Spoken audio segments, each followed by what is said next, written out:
To buy on Fidelity, start by opening a Fidelity account if you do not already have one. This can be done online or by contacting Fidelity directly. Once your account is open and funded, log into your Fidelity account and navigate to the Trade section. Here, you will have the option to search for the specific stock, mutual fund, or other investment product you wish to buy. Enter the ticker symbol or name of the investment in the search bar and select it from the results.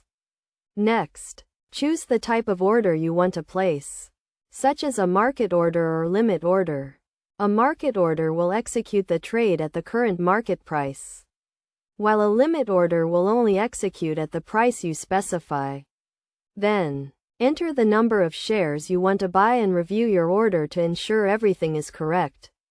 You can also set additional options, such as a stop loss or take profit order, to manage your risk and potential returns. After reviewing your order, submit it for execution. Fidelity will then process your trade and provide you with a confirmation once it is complete. It is essential to have a clear understanding of your investment goals and risk tolerance before buying on Fidelity. Additionally, it is crucial to do your research and due diligence on any investment product before making a purchase. By following these steps and best practices, you can confidently and effectively buy on Fidelity and work towards achieving your investment objectives. Fidelity also offers a variety of educational resources and tools to help you make informed investment decisions and get the most out of your account.